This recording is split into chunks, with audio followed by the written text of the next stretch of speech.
Mga kababayan, mga katambay, si Kamanong po, nagbabalik po muli para po magkomento po sa inyo dito po sa Tambayan Makabayan. Samahan nyo po inyong lingkod. Magandang umaga po muna, tanghali, hapon, gabi. Madaling araw po sa atin lahat, saan man sulok na ating bansa o mundo tayo naroon. Naway maingatan po tayong lahat. Excuse me po.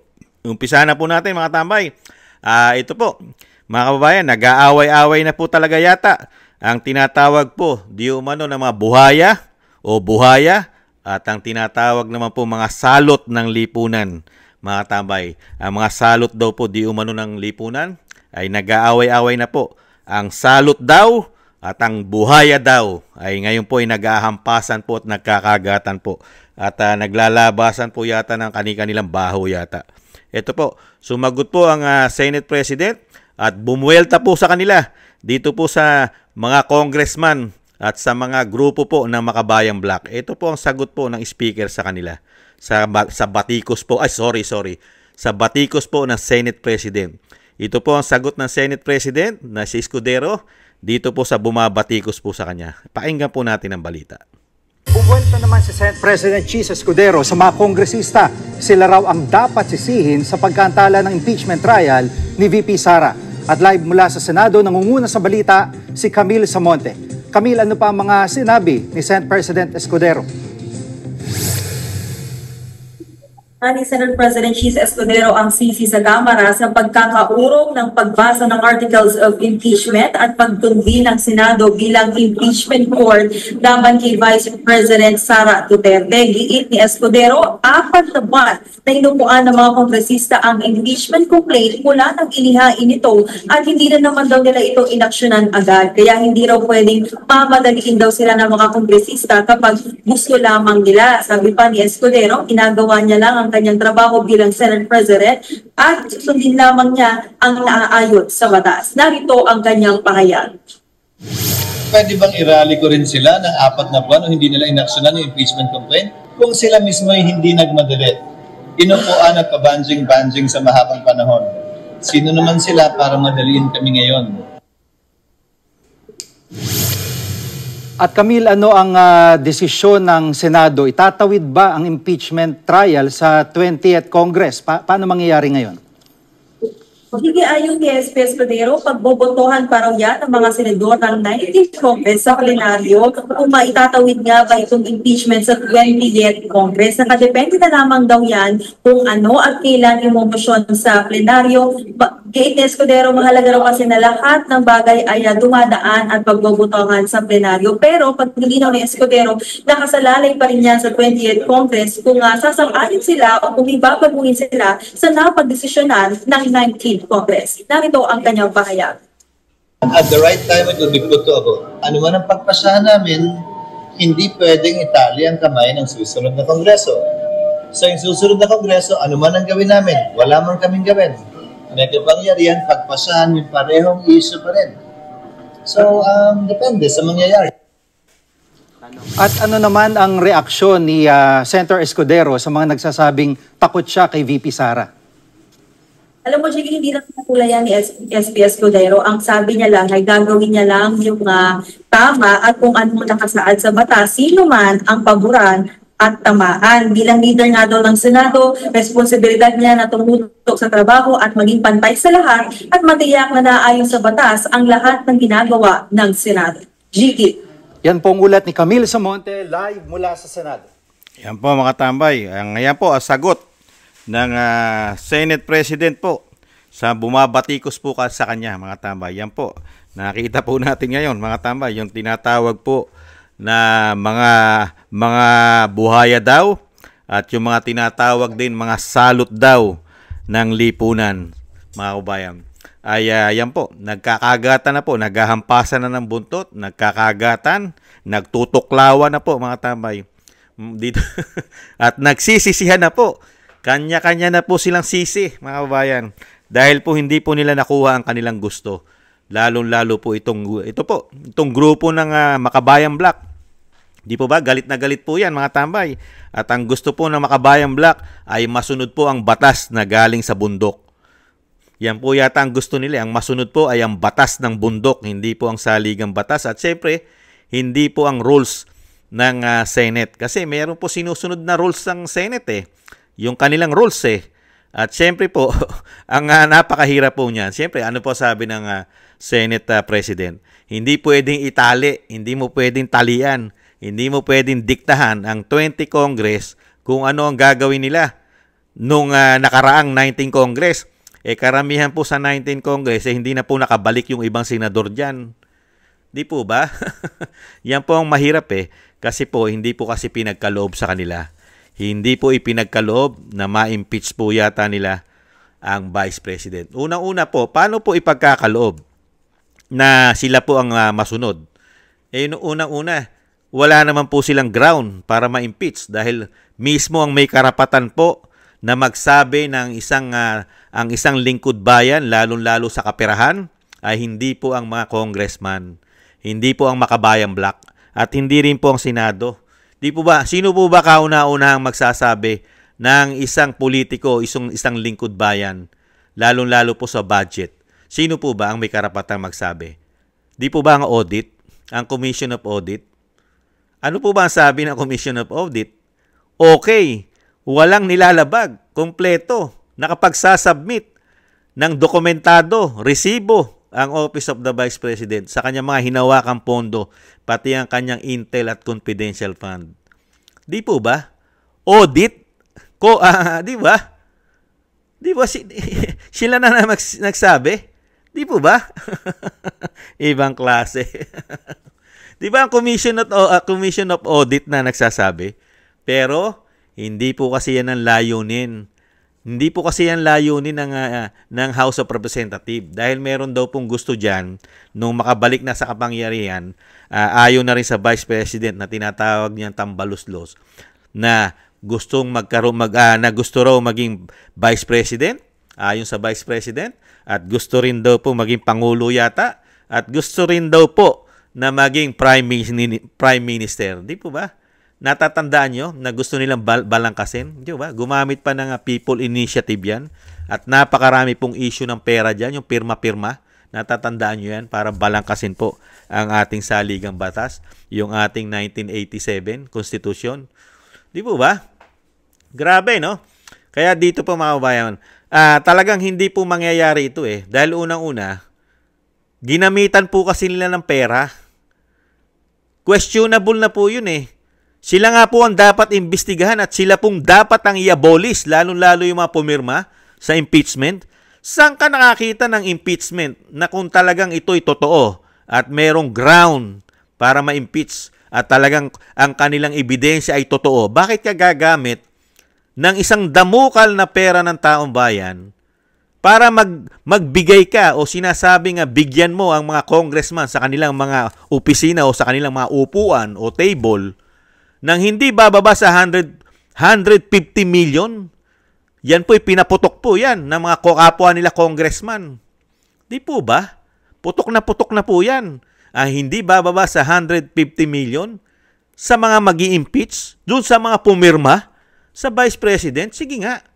Paano masasabing yung ginawa nilang impeachment ay makatotohanan? Hindi po ba ito'y pamumulitika?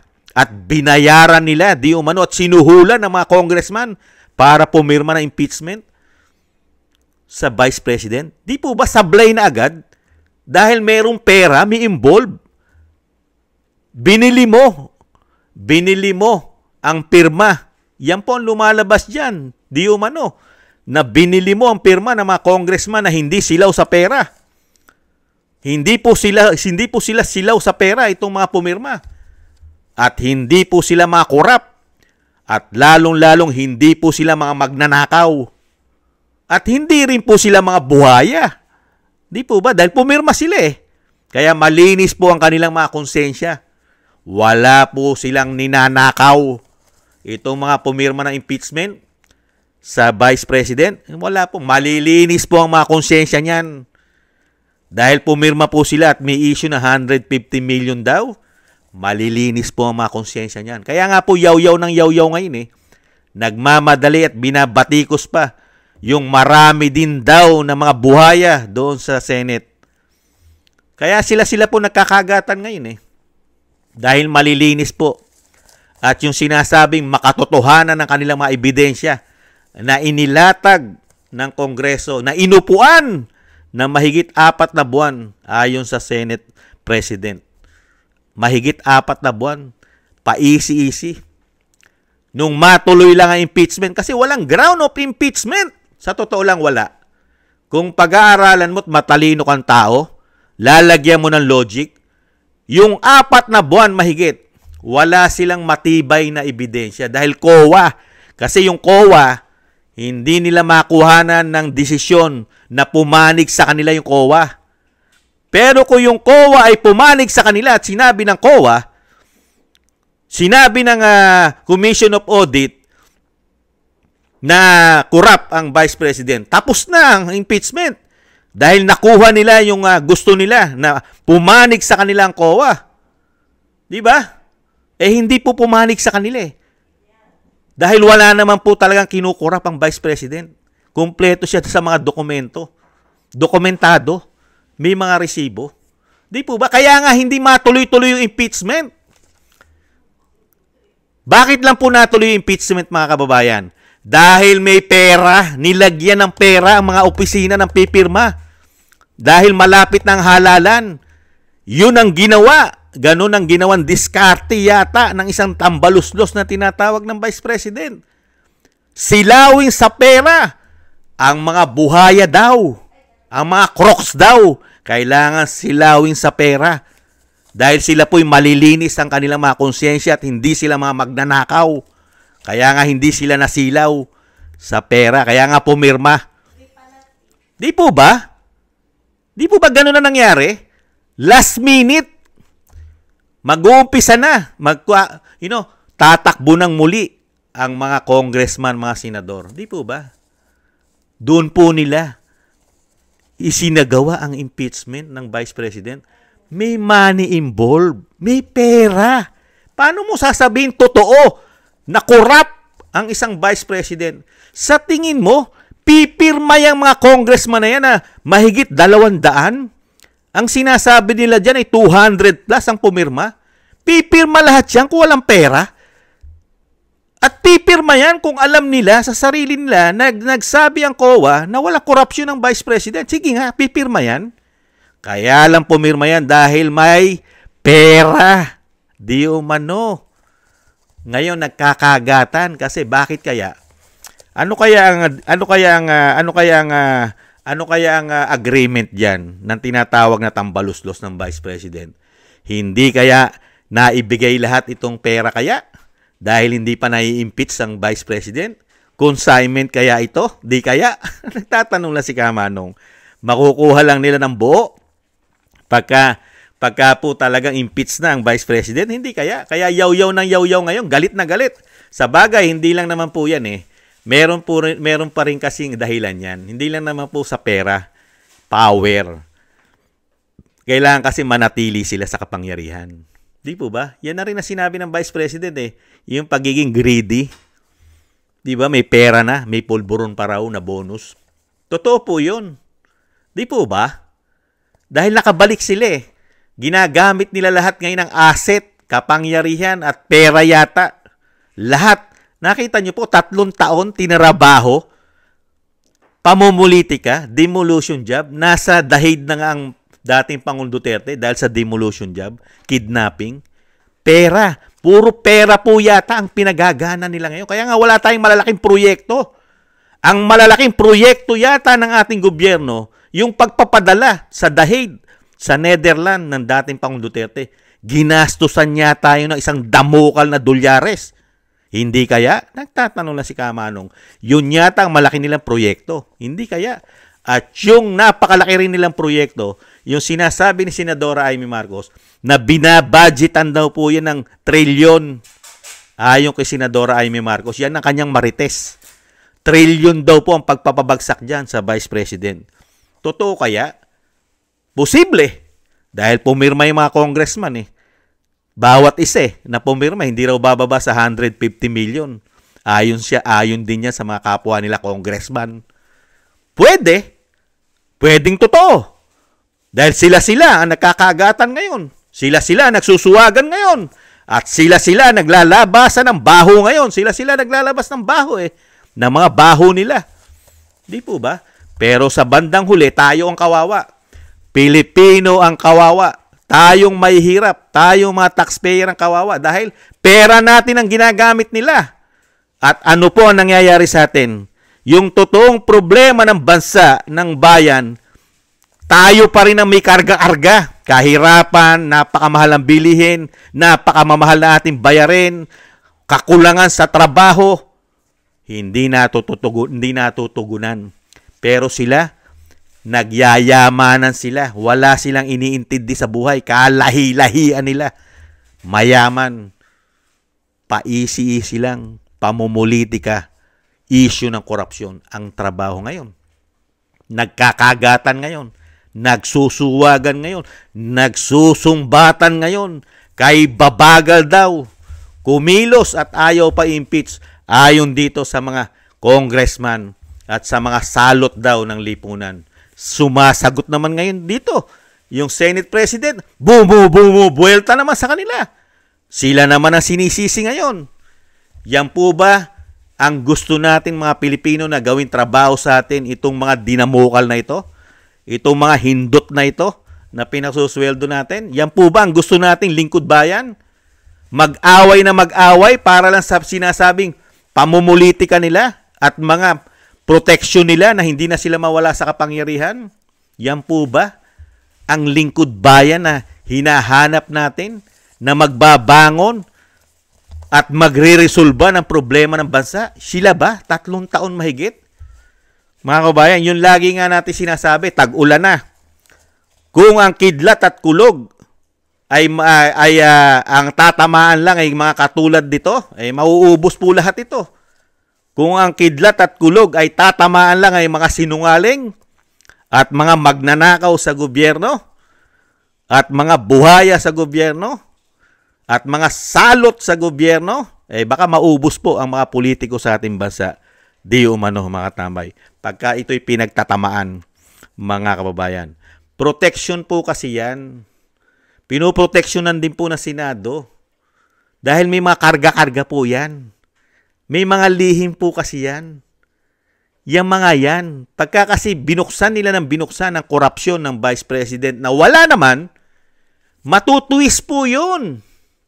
Baka sila yung balikan. Dahil sila po yung maraming issue ng korupsyon. Di po ba? 3 taon, lalong-lalo yung ginagawa nila sa pagbabudgeting. Lalong-lalo na po pagka nasa bicameral conference committee report na. Di po ba? Wala nga, natuklasan nga natin, walang public hearing mga pondo niyan At hindi po sila allowed na katulad ng ginagawa ng Vice President na dokumentado at resibo ang binibigay sa COA. Sila po hindi, exempted. Natuklasan po natin yan. At isang damukal daw po ang mga extraordinary niyan. Confidential fund, extraordinary fund.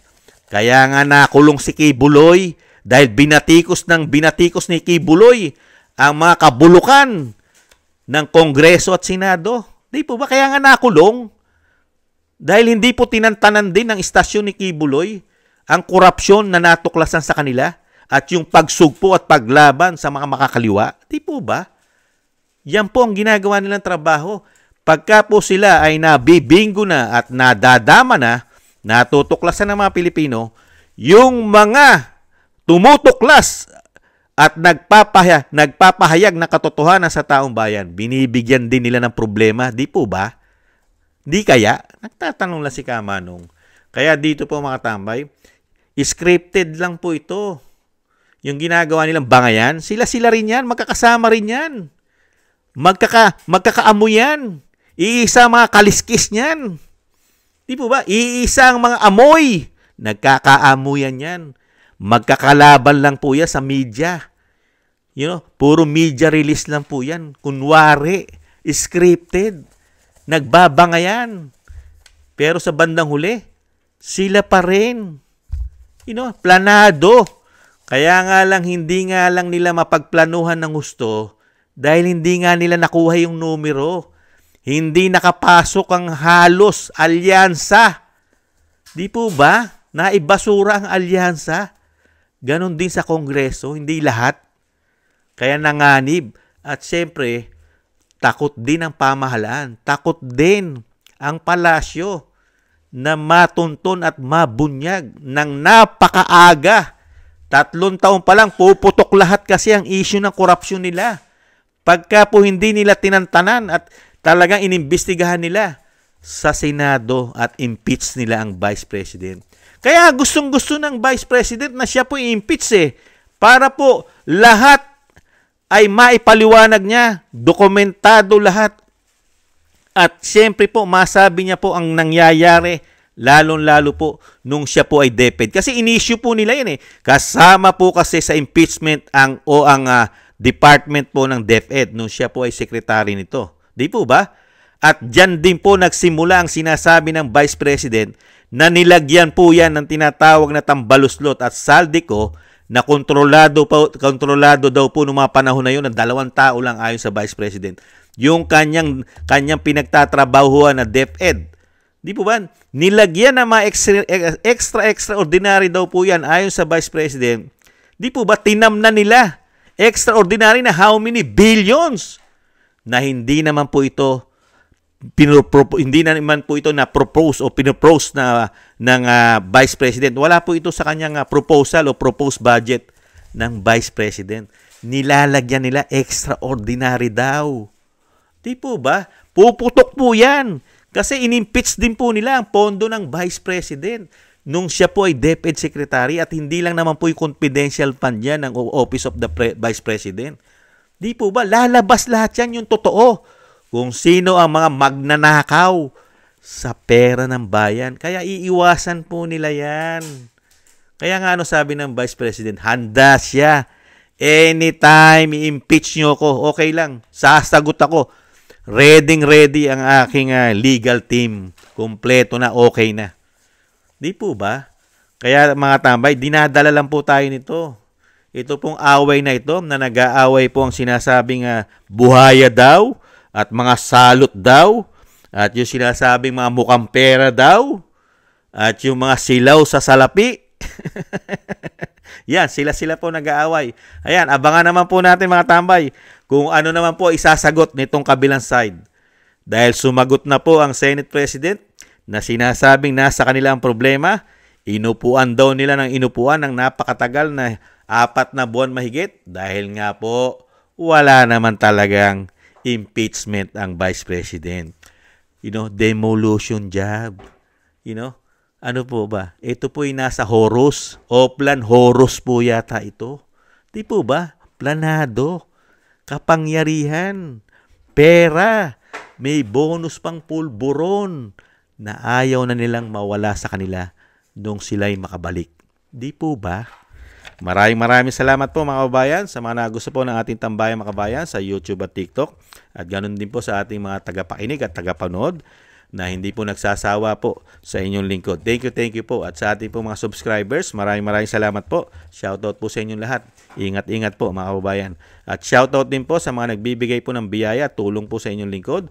Kingston 123 ng Hong Kong, Eric Hershio ng Canada, Jake Yahut 4531 ng Maisog, California, USA, Gina Ray Solid DDS ng Berlin, Germany, Julieta Silona ng Sydney, Australia, Jem Aris ng United Arab Emirates, Jobilin Watanabe ng Japan, ako si Pilam, Annie Joe, si Teodorico Erguisa Jr., si Arfel Villacorta, Wills Bubbles 5697, Rosalina Team 888. Thank you po sa mga biyaya po tulong na inyo pong pinakakalob. Ingat po kayo mga kabayan, ingat po. Thank you rin po sa mga nagko-comment, like, share, and subscribe.